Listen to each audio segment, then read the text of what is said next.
Hoy estamos en capítulo 15, ya vamos a estar en la parte final, desde los versículos 35 al 58, si lo puede ir buscando por ahí, para entonces dar lectura al mismo, y entonces poder exponer el pasaje, y que el Señor me asista. Ya hemos orado, que el Señor me asista y nos ayuda a todos a poder escuchar lo que Él tiene que decirnos en este día. ¿Lo tienen, amados? Comenzando en el versículo 35 del capítulo 15 de Primera de Corintios. Pero alguien dirá: ¿cómo resucitan los muertos? ¿Y con qué clase de cuerpo vienen? Necio, lo que tú siembras no llega a tener vida si antes no muere. Y lo que siembras no siembras el cuerpo que nacerá, sino el grano desnudo, quizás de trigo o de alguna otra especie. Pero Dios le da a un cuerpo como Él quiso, y a cada semilla su propio cuerpo. No toda carne es la misma carne, sino que una es la de los hombres, otra de las bestias, otra de las aves y otra de los peces. Hay asimismo cuerpos celestiales y cuerpos terrestres, pero la gloria del celestial es una y la del terrestre es otra. Hay una gloria del sol y otra gloria de la luna y otra gloria de las estrellas, pues una estrella es distinta de otra estrella en gloria. Así es también la resurrección de los muertos. Se siembra un cuerpo corruptible, se resucita un cuerpo incorruptible. Se siembra en deshonra, se resucita en gloria. Se siembra en debilidad, se resucita en poder. Se siembra un cuerpo natural, se resucita un cuerpo espiritual. Si hay un cuerpo natural, hay también un cuerpo espiritual. Así también está escrito: el primer hombre, Adán, fue hecho alma viviente. El último Adán, espíritu que da vida. Sin embargo, el espiritual no es primero, sino el natural, luego el espiritual. El primer hombre es de la tierra, terrenal. El segundo hombre es del cielo. Como es el terrenal, así son también los que son terrenales. Y como es el celestial, así son también los que son celestiales. Y tal como hemos traído la imagen del terrenal, traeremos también la imagen del celestial. Esto digo, hermanos, que la carne y la sangre no pueden heredar el reino de Dios, ni lo que se corrompe hereda lo incorruptible. Así que les digo un misterio: no todos dormiremos, pero todos seremos transformados. En un momento, en un abrir y cerrar de ojos, a la trompeta final. Pues la trompeta sonará y los muertos resucitarán incorruptibles, y nosotros seremos transformados. Porque es necesario que esto incorruptible se vista de incorrupción y esto mortal se vista de inmortalidad. Pero cuando esto corruptible se haya vestido de incorrupción y esto mortal se haya vestido de inmortalidad, entonces se cumplirá la palabra que está escrita: devorada ha sido la muerte en victoria. ¿Dónde está, oh muerte, tu victoria? ¿Dónde, oh sepulcro, tu aguijón? El aguijón de la muerte es el pecado, y el poder del pecado es la ley. Pero a Dios gracias, que nos da la victoria por medio de nuestro Señor Jesucristo. Amén. Por tanto, mis amados hermanos, estén firmes, constantes, abundando siempre en la obra del Señor, sabiendo que su trabajo en el Señor no es en vano. La palabra del Señor es bendita ahora y para siempre. En una encuesta que hizo el Ministerio Ligonier con Lifeway en el 2022, dice que solo el 47% de la población americana está de acuerdo con la resurrección corporal de Jesús.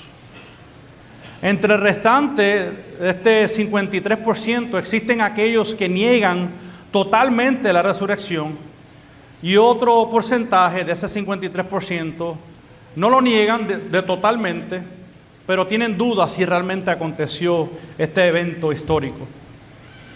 Y esta encuesta nos da una perspectiva en cómo nos encontramos en este lado del mundo. Porque el secularismo, el materialismo y todos los ismos se han encargado de hacernos creer que todo lo que existe únicamente es lo que está aquí, lo que podemos ver ahora. De hecho, la semana pasada el pastor Félix nos citó a dos famosos cantautores. Casi ustedes salen cantando y bailando de aquí. Donde uno decía y cantaba que debías de vivir tu vida, la. Y el otro decía y dijo que no existe la eternidad. Entonces, a primera vista, parece que estas dos canciones no son totalmente inocentes a lo que nosotros pudiéramos creer. Porque la encuesta del Ligonier lo que nos indica es que esto es exactamente lo que la mayoría de la población, por lo menos en Estados Unidos, cree. Lo que quiere decir que entonces esto no es nuevo. Porque algunos creyentes en la ciudad de Corinto pensaban exactamente lo mismo. Lo que existe es lo únicamente que está al frente tuyo, lo que tú puedes ver aquí y ahora. Y esto trajo consigo una serie de pecados en la iglesia que estaba causando división. Lo que entonces llevó al apóstol Pablo a escribir una de las cartas más duras del Nuevo Testamento. La primera carta de los Corintios es una de las cartas más fuertes que podemos leer en todo el Nuevo Testamento. Y si algo vemos en ella es que el apóstol Pablo no juega con el error doctrinal. El apóstol Pablo no juega con el pecado. Esto no es un chiste. Porque las consecuencias de ambas están relacionadas con nuestra eternidad. Por eso es que esto es tan importante. Porque el pecado corrompe una iglesia. Y no solamente corrompe la iglesia, corrompe aquel mismo mensaje que profesa a la iglesia, que es el mensaje del Evangelio.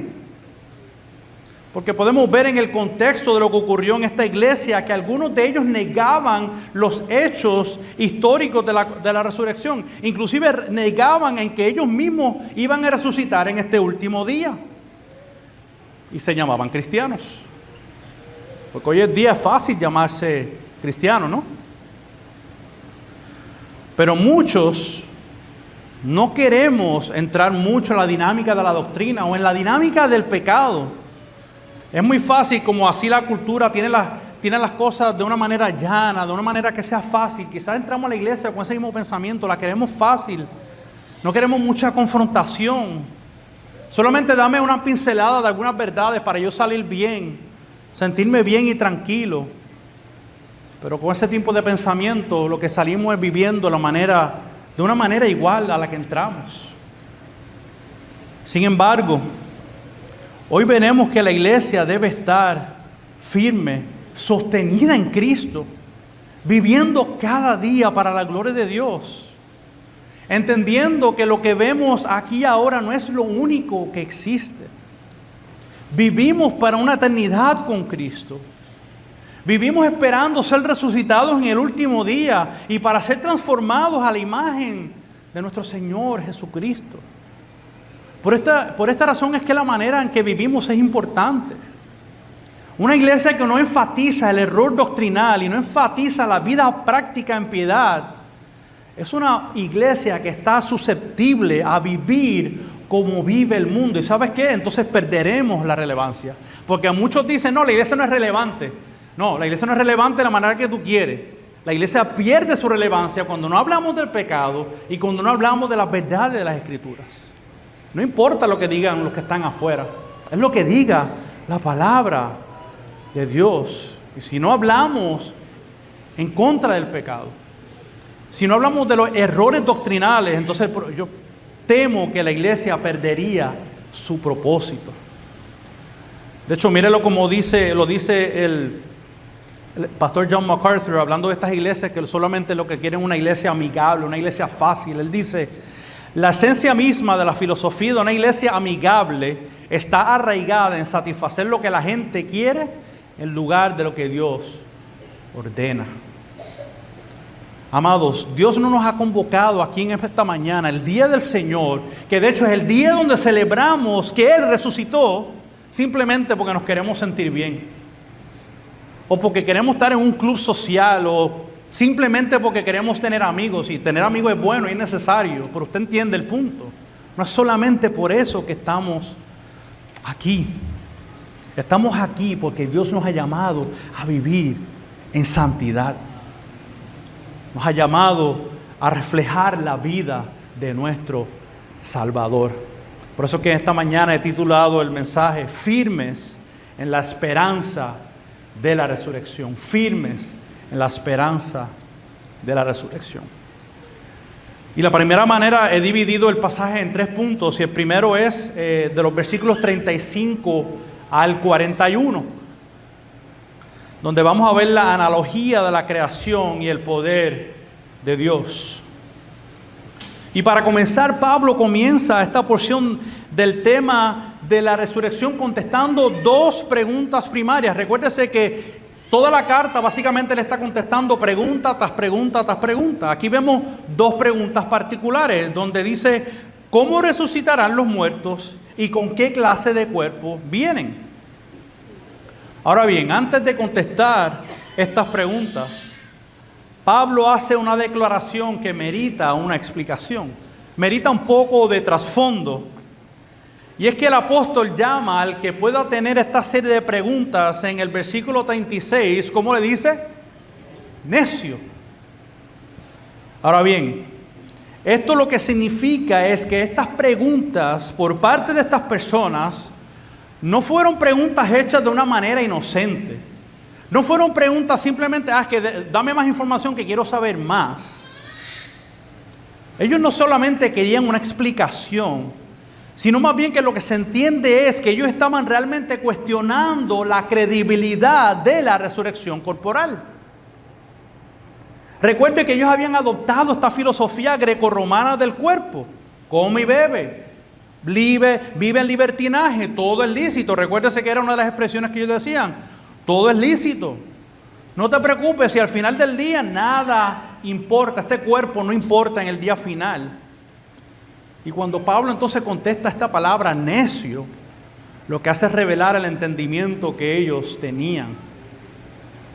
Otra vez aquí podemos ver lo que puede pasar en una iglesia cuando adopta las creencias falsas del mundo y su cultura.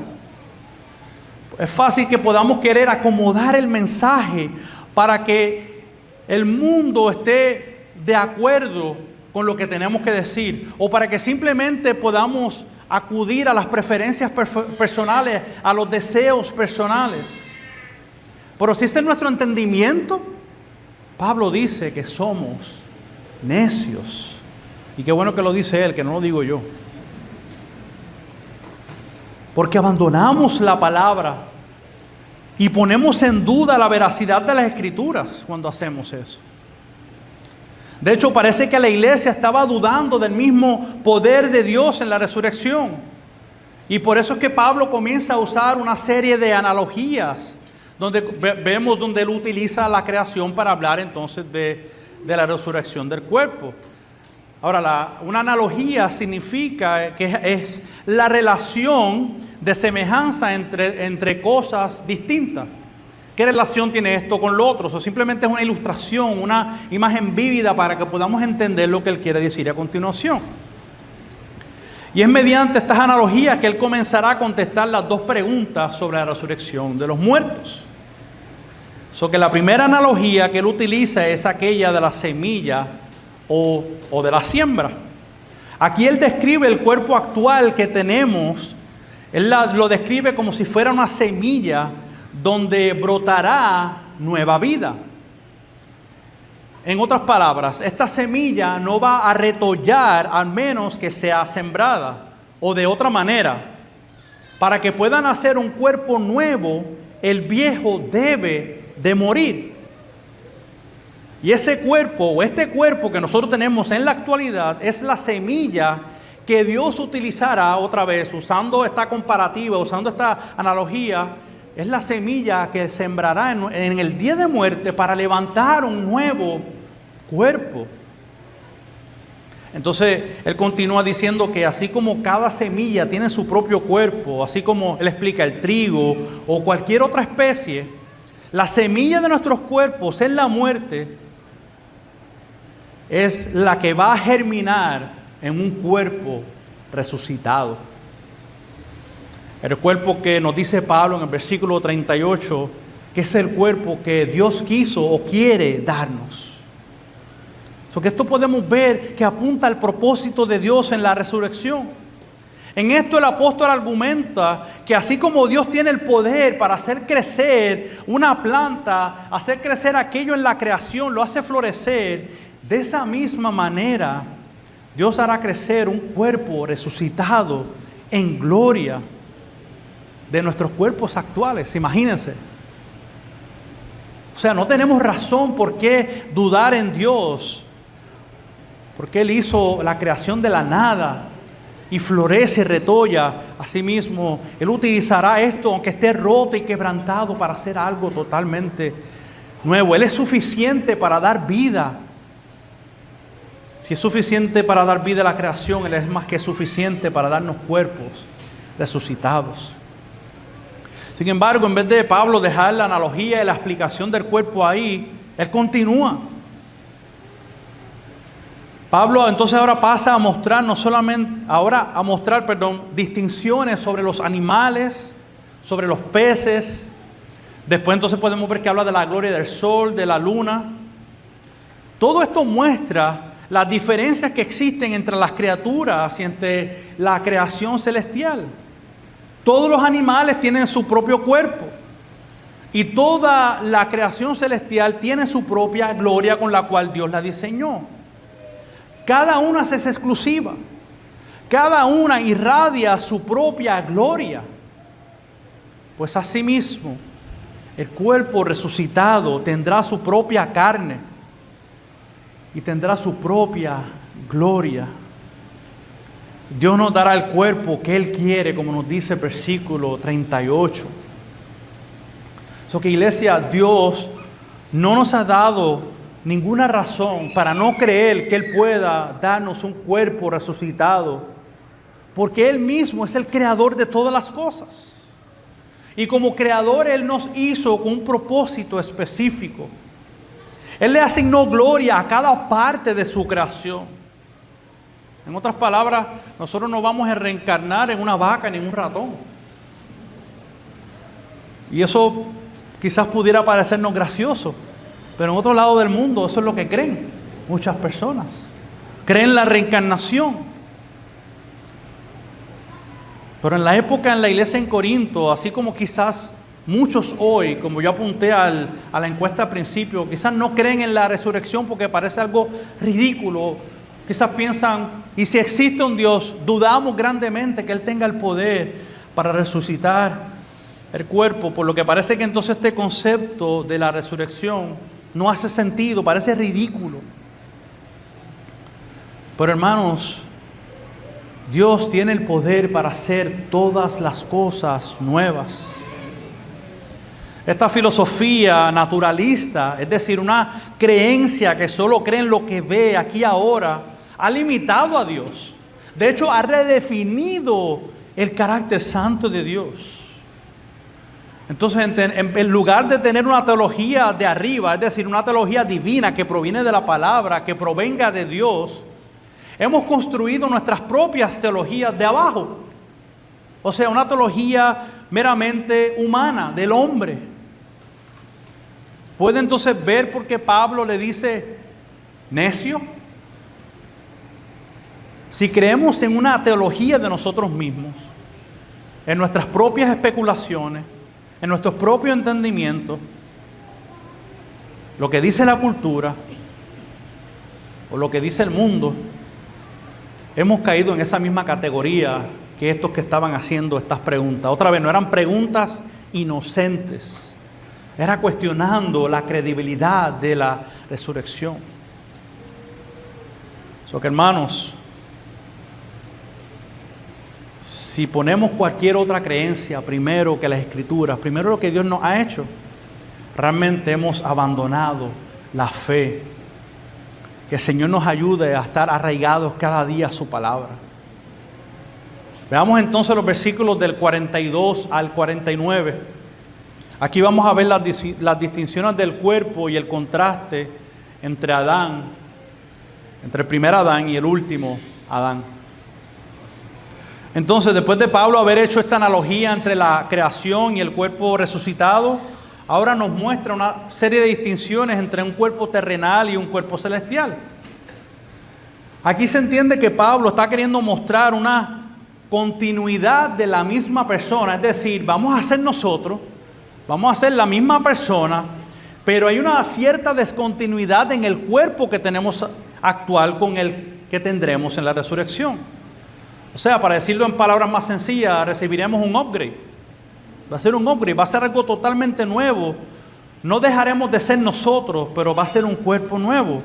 Seremos distintos, pero continuaremos siendo la misma persona.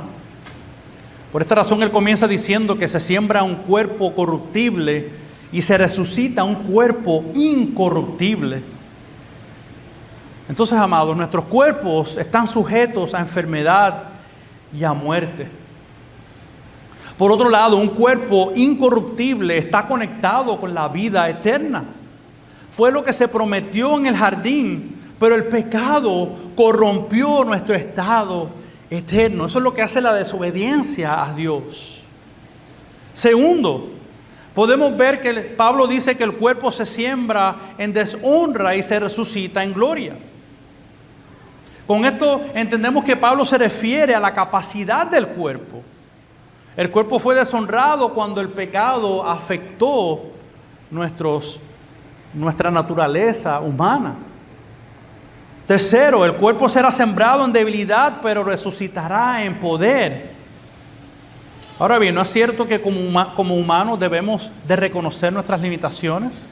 Otra vez, que es causa del pecado, que son las consecuencias de la caída. Nos cansamos, nos agotamos. Debemos de descansar para recuperar nuestras fuerzas. Pues habrá un tiempo donde estas debilidades no existirán más. Gloria a Dios por eso. Yo espero ese día donde no sentamos agotamiento, debilidad. Y cuarto, dice Pablo que se siembra un cuerpo natural y se resucita un cuerpo espiritual. Es decir, esto será un cuerpo que proviene del Espíritu que da vida. Cristo es el que da vida.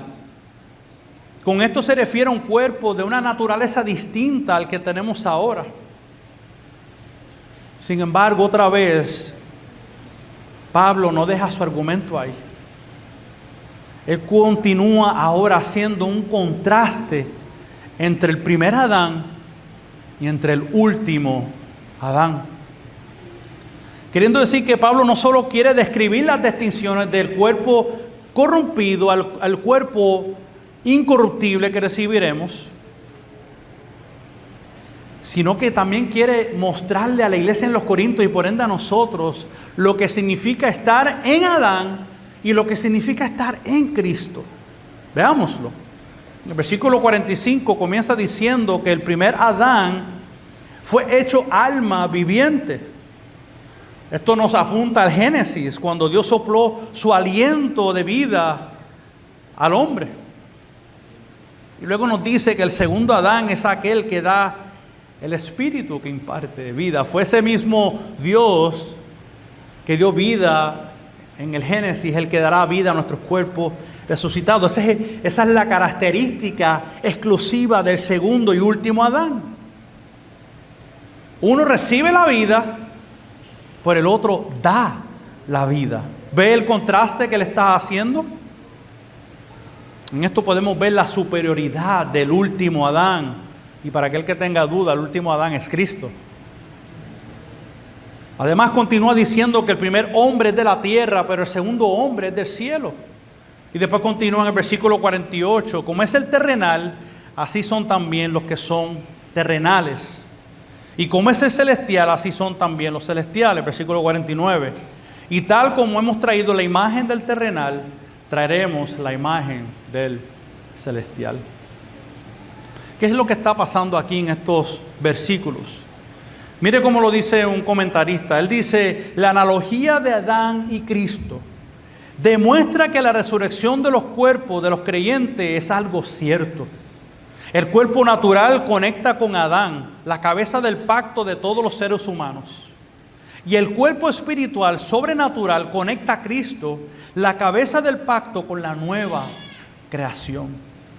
Adán vivió meramente, pero Cristo da vida, porque resucitará a todos los que le pertenecen. Gloria a Dios por eso. En otras palabras, o en palabras más sencillas, Pablo no está solo mostrando puramente las diferencias en el cuerpo, sino que está mostrando la garantía de que así como toda la creación estuvo sujeta a lo que aconteció en Adán y todas sus implicaciones, o sea, como la enfermedad, el dolor, la debilidad y la muerte, de una manera similar, todo aquel que esté en Cristo como su cabeza, tiene la garantía que recibirá un cuerpo glorificado, sin limitaciones, sin enfermedades, y que no podrá morir jamás. Gloria a Dios. Básicamente es como si el apóstol Pablo estuviese separando el mundo en dos épocas, o el tiempo en dos épocas diferentes. La época y el tiempo de Adán y la época de la nueva creación en Cristo. Lo que entonces me lleva a la última sección, la tercera sección, los versículos del 50 al 58, el gran día de la transformación. El gran día de la transformación.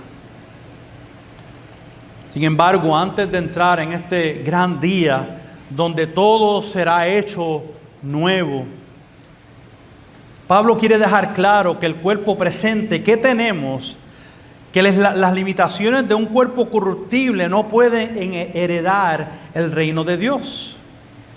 O sea, en el versículo 50, él no está diciendo que no tendremos cuerpos físicos, porque realmente eso sería derrumbar lo que él está diciendo desde el principio de este pasaje. Eso sería derrumbar el argumento. A lo que se refiere es al cuerpo presente que tenemos. Por esta razón es que al principio, como él dice en el 35, este cuerpo debe de morir. Sin embargo, a partir del versículo 51, él dice que hay un misterio. Recuerden que hace unas semanas atrás, cuando estábamos hablando de los dones, dijimos que esto de misterio es algo que está oculto, no algo que debe de ser revelado. Pues cuando vemos el plan de Dios y vemos lo que Pablo está vimos las palabras de Pablo, él está dando la revelación de este misterio que se le fue dado a él. Vemos el contenido del misterio, que ya no es misterio. Y él dice que aunque no todos dormiremos, y esta palabra dormiremos, Pablo la utiliza paralelamente con muerte. O sea, los que están dormidos, los que están muertos. Pues esa es la manera que él describe la muerte. Pues él dice, aunque no todos, incluyéndose él, dormiremos, o sea, no todos vamos a morir, pero él dice, pero todos sí seremos transformados. Entonces podemos ver que la semilla de algunos será sembrada. Recuérdense que es una comparativa, es una analogía. O sea, por ende van a haber algunos que sí van a morir, van a haber otros que no van a experimentar la muerte, pero aunque no van a experimentar la muerte, igual manera van a experimentar la transformación de su cuerpo. Tendrán igualmente cuerpos resucitados. Tanto los que mueren y los que están vivos recibirán cuerpos nuevos. Pero la pregunta que debemos de hacer no es cuándo es que esto va a ocurrir. ¿Cuándo va a ocurrir este evento masivo? Creo que dice el versículo 52 al 53. En un momento, en un abrir y cerrar de ojos, a la trompeta final, pues la trompeta sonará y los muertos resucitarán incorruptibles. Y nosotros, es decir, los que estamos en vida, seremos transformados. Porque es necesario que esto corruptible se vista de incorrupción y esto mortal se vista de inmortalidad. Amados, este pasaje que acabamos de leer es paralelo con lo que Pablo le escribió a la iglesia en Tesalónica, en la primera carta de los tesalonicenses, capítulo 4, versículos 13 al 18. No lo voy a leer, pero lo tiene para su referencia, para que en otro momento lo pueda releer. Pero en síntesis, lo que Pablo está describiendo en esta porción es que todo esto acontecerá el día que nuestro Señor Jesucristo regrese a la tierra. En el momento que recibamos a Cristo en los aires, según vemos en Tesalónica, en esa carta, en ese momento ya tendremos cuerpos resucitados. Es en este momento donde comenzará la nueva era del reino consumado de Cristo, donde experimentaremos las palabras que Jesús ahí escribió el apóstol Juan en Apocalipsis 21, cuando Jesucristo dijo: yo hago todas las cosas nuevas. No algunas, yo hago todas las cosas nuevas. ¿Y todo es qué? Todo. Ustedes están aprendiendo demasiado. ¿Por qué? Porque en ese momento es donde será nuestra transformación. En ese mismo gran día donde la trompeta suene y recibamos cuerpos nuevos, Pablo dice que se cumplirá la palabra que está escrita. Amados, el apóstol Pablo se le había dado la revelación de los últimos días y le escribe a la iglesia para que tengan la esperanza de que estas cosas ya habían sido predichas, específicamente a través del profeta Isaías y a través del profeta Oseas. Por esta razón es tan importante la resurrección del cuerpo, porque en el día que suene la trompeta final, no solamente seremos transformados, esa es una parte de la ecuación, eso es una parte de la historia. Seremos transformados, pero ¿qué más acontecerá? Él dice, como está escrito, donde está escrito en el Antiguo Testamento: devorada ha sido la muerte en victoria. ¿Dónde está, oh muerte, tu victoria? ¿Dónde, oh sepulcro, tu aguijón? Se le recuerda el corito, ¿ah? Aquellos de la vieja guardia. Digo, y no me considero muy viejo, pero me acuerdo del corito. ¿Dónde está, muerte, tu aguijón? ¿Dónde, sepulcro, tu victoria? Un corito bíblico. Este texto a mí me anima tanto. Pudiéramos estar todo el día aquí nada más. Porque es que yo me imagino Pablo, y otra vez, estas son palabras hipotéticas que yo escribí, pero es como yo me imaginándome a Pablo diciendo en ese momento: muerte, pensaste que te ibas a salir con la tuya. Creías que ibas a tener la última palabra. Creías tener el control de todo. Pero llegó tu día. Amados, vendrá el día donde Dios aniquilará a nuestro peor enemigo. Devorada ha sido la muerte. Hermanos y amigos, yo no sé qué viene a su mente cuando usted escucha esa palabra devorada. Esa palabra devorada, a mí lo que me viene a la mente es cuando un león con hambre toma su presa para comer. No es que mata a la presa, es que la devora, la hace pedazos para comérsela, devora a su presa. Si aquí Pablo usa la palabra devorada para hablar lo que Dios, lo que Cristo hará con la muerte, quedará destruida por completo. No quedará nada, no quedarán rastros de la muerte. Hermanos, y qué mucho nos ha quitado la muerte. Yo no sé usted, pero yo detesto la muerte. A veces pienso en la muerte y el estómago se me vira. No sé si usted ha tenido un sentimiento similar. Pero quizás hay alguien tan piadoso aquí que diga, pastor, pero debemos querer morir para estar con Cristo. Sí, amén. Pero eso no hace que la muerte sea fácil. El hecho de que Pablo había dictado esas palabras donde decía, para mí el morir es ganancia, yo prefiero estar con Cristo. Yo no creo que él decía esas palabras de una manera ligera. Yo puedo estar equivocado ciertamente, pero yo no creo que eso se dice de una manera ligera.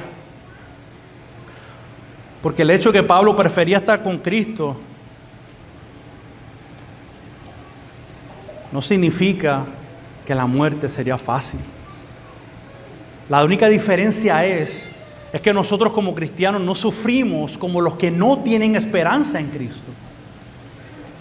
Pero la muerte causa dolor, causa sufrimiento. Y alguien que diga lo contrario es un insensible y no entiende. Y no ha perdido a alguien, un ser querido que ha pasado a la muerte. La muerte no es parte del orden natural, es una consecuencia del pecado. Por eso duele tanto. Y mientras yo escribía y estudiaba sobre este pasaje, yo pensaba en mi abuelita. Tiene sobre 80 años ya y está muy delicada de salud. Está muy enferma. Casi postrada en cama. Puede caminar por muy poco. Y está en un punto tan frágil en su vida que yo estoy esperando el teléfono que suene. Porque en cualquier momento ella se puede ir. Así de frágil es la vida. Y yo le voy a decir la verdad, yo no sé cómo yo voy a reaccionar cuando yo reciba esa noticia. Le mentiría si yo le voy a decir que voy a mantener mi compostura. Le mentiría. Yo no sé cómo yo voy a reaccionar. Pero yo tengo la esperanza de la resurrección. Yo recuerdo cuando yo tenía 15 años, perdí un gran amigo. Un amigo que amaba mucho. Pienso en la hermana que nunca tuve, que mi mamá perdió un parto, que nunca la conocí. Y pienso en otras personas que he perdido. Y así como yo he perdido, estoy seguro que todos hemos perdido a un ser querido que no está con nosotros hoy. Y esos sentimientos nos sobrecogen porque la muerte simplemente nos recuerda que algo no anda bien, que esto no debe ser así. Por eso yo le decía, yo detesto la muerte. Sin embargo, esperamos en fe ese gran día.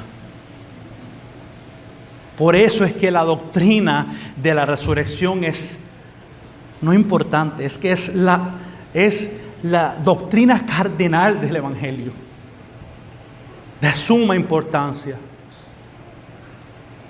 Es como si Pablo, otra vez, yo imaginándome, si hubiese estado allí, haciéndome yo la película en mi mente, es como si Pablo le hubiese dicho a los corintios, es que ustedes no entienden que todo el propósito de la resurrección es porque donde el primer Adán falló, el último Adán venció. ¿O es que ustedes no entienden el Evangelio? Todo esto tiene que ser restaurado. La muerte no tendrá la última palabra. Las consecuencias de la desobediencia con el primer Adán no durarán por el resto de la vida. Un nuevo Adán, un último Adán ha venido y Él restaurará todas las cosas. El plan original de gloria, el plan original de felicidad, de gozo perpetuo, sigue su curso por nuestro amado Salvador y Señor Jesucristo. Iglesia, por este motivo es que la resurrección es importante. Y es por esta motivación que nuestras vidas presentes importan para Dios. Nuestras vidas importan para Dios. Por otro lado, en el versículo 56 podemos ver un resumen del entendimiento que Pablo tenía sobre el pecado y la ley. En otras palabras, ese aguijón que mantiene la muerte operando es el pecado, porque el poder del pecado viene por causa de la ley. Es decir, por causa de la ley de Dios, la muerte cobra fuerza porque es la penalidad de la desobediencia. Entonces, a primera instancia, cuando vemos esto, es como que si lo vemos fuera de la perspectiva del Evangelio, claro, estamos perdidos, no hay opciones, porque nosotros no podemos cumplir la ley. Pero cuando vemos este pasaje a la luz de lo que Pablo dice en el versículo 57, Pablo invita a los corintios a no quedarse en el 56, dale para el 57, a tener un espíritu de agradecimiento por Cristo. Porque aunque no había una forma de remediar este problema por nuestras propias fuerzas, en la victoria de Jesús sobre la muerte, nosotros también hemos obtenido la victoria. ¿Dónde está muerte o tu aguijón? ¿Dónde, oh sepulcro, tu victoria? Que como resultado de esto y como resultado de lo dicho anteriormente, es que Pablo finaliza estas palabras en el versículo 58. Todo lo ha dicho, lo resumen. Ok, todo esto que hoy he dicho muere aquí en el versículo 58. Por tanto, mis amados hermanos, fíjense que le llama hermanos todavía, estén firmes, constantes, abundando siempre en la obra del Señor, sabiendo que su trabajo no es en vano. Iglesia, nuestra vida presente, lo que hacemos con nuestros cuerpos, la manera en la que vivimos con Dios y con los demás es importante, porque nuestra fe está fundada en la roca de la obra victoriosa de Cristo. No son nuestras obras las que nos salvan, sino que nuestra firmeza y nuestra consistencia en la fe revelan lo que realmente es importante para nosotros. En otras palabras, si Cristo y su Evangelio no es importante para nosotros, si nos importa más lo que dice el mundo, lo que dice la gente, que dicen que no existe eternidad, que solamente debes de vivir esta vida, quiero darte unas malas noticias. Y comienzo primeramente con el no creyente, amigo no creyente, amigo no cristiano, gracias por estar aquí, primeramente.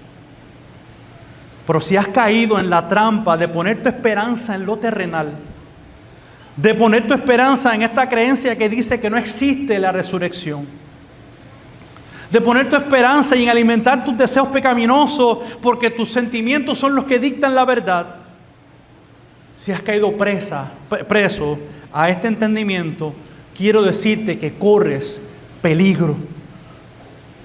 Corres peligro porque vas camino a la destrucción eterna. Y amigo o amiga que estás presente, si tú escuchas mi voz hoy, no es casualidad que Dios te trajo hasta este lugar para escuchar estas palabras. Si estás aquí, quiere decir que todavía tienes oportunidad para arrepentirte de tus pecados, de poner tu fe completamente en la obra de Cristo. Porque solamente por medio de Él puedes obtener la victoria y recibir este cuerpo resucitado para que pases una morada eterna con tu Salvador. Ahora quiero dirigirme a la iglesia, a los creyentes en el Señor. Querido hermano y hermana, es posible, yo no conozco todas tus situaciones, pero es posible que te hayas desviado del camino. Es posible que tu creencia en la resurrección no ha cambiado. Qué bueno, amén. Pero es posible que tu vida sí ha cambiado. Es posible que ya no tengas pasión por Dios. Es posible que ya tú no buscas el rostro y la presencia de Dios. Que no busques involucrarte con la iglesia. Y solo vives para dirigir tu propia vida. pues déjame decirte, hermano, que también corres peligro. Porque todo el que Cristo salva, lo transforma para que sea como Él.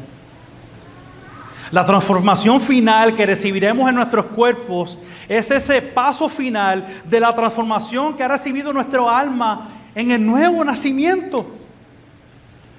Es la cherry on top. Ese es el último paso, es la glorificación del cuerpo. Lo que quiere decir que para que yo me parezca a Cristo en la resurrección, me debo de parecer a Cristo aquí, hoy, ahora. En toda mi vida, en mi búsqueda de la santidad, en mi búsqueda de la comunión con otros hermanos y hermanas en la fe. No porque lo diga yo, pero porque eso es lo que dice la Escritura en el Nuevo Testamento, el amarnos los unos a los otros, el perdonarnos los unos a los otros. By the way, ¿usted sabe por qué tenemos que perdonarnos? Porque tenemos relaciones. Nos relacionamos entre los unos a los otros. Hermano, lo que yo te he dicho aquí hoy, no te lo estoy diciendo porque se pierda la salvación. Lo que significa es que las advertencias del Evangelio son importantes para que no creamos que la vida cristiana es una vida fácil y una vida laxa. Las advertencias del Evangelio son para que también podamos evaluar si realmente estamos en la fe. Por eso Pablo hace el llamado: estén firmes. Estén firmes en la fe. Pablo anima y exhorta a la iglesia a que vale la pena estar firme, porque nuestra fe no es hueca. Nuestra fe no es vacía. Nuestra fe está anclada en el Jesús que se encarnó en la historia para morir por nuestros pecados y quien resucitó en la historia al tercer día y se encuentra hoy reinando en la diestra del Padre hasta ese día que Él transforme nuestros cuerpos para hacer su morada entre nosotros. Y otra vez, como dije en Apocalipsis 21, Él diga: es aquí que yo hago todas las cosas nuevas. Iglesia, ¿usted tiene esperanza en ese día? Por lo menos 30 de ustedes tienen esperanza en ese día. Iglesia, ¿usted tiene esperanza en ese día? Amén. Amados, nuestro trabajo en el Señor no es en vano, porque la obra de Cristo no es y nunca fue en vano. Lo que nosotros hacemos hoy para vivir en piedad, para matar nuestro pecado, para poner nuestra carnalidad hacia un lado, hermanos, vale la pena, porque imitamos al Salvador. Y no solamente imitamos como si eso fuera poco, Él nos da la esperanza de un cuerpo nuevo, un cuerpo resucitado. Hermanos, simplemente podemos especular cómo puede lucir ese cuerpo. Ninguno de nosotros sabe a cabalidad. Solamente lo que nos dice la Escritura. Pero yo anhelo eso. Yo anhelo que seamos totalmente transformados con Cristo. Y que esto sea nuestro ancla para que día a día podamos vivir en santidad, podamos vivir en piedad. Que no nos encontremos como muchos de los corintios, que Pablo les dijo necio. Porque la necedad sabemos para dónde nos lleva. Que seamos sabios en Cristo. ¿Qué tal si oramos al Señor?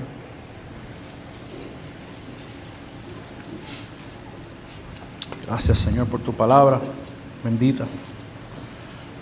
Gracias por la esperanza de tu resurrección. Padre, este llamado a estar firme que nos hace tu palabra, este llamado a ser consistente en nuestras vidas espirituales, no es un llamado hueco ni un llamado vacío. Es que esperamos este gran día. Esa última trompeta va a sonar, Señor. Y yo quiero estar ahí.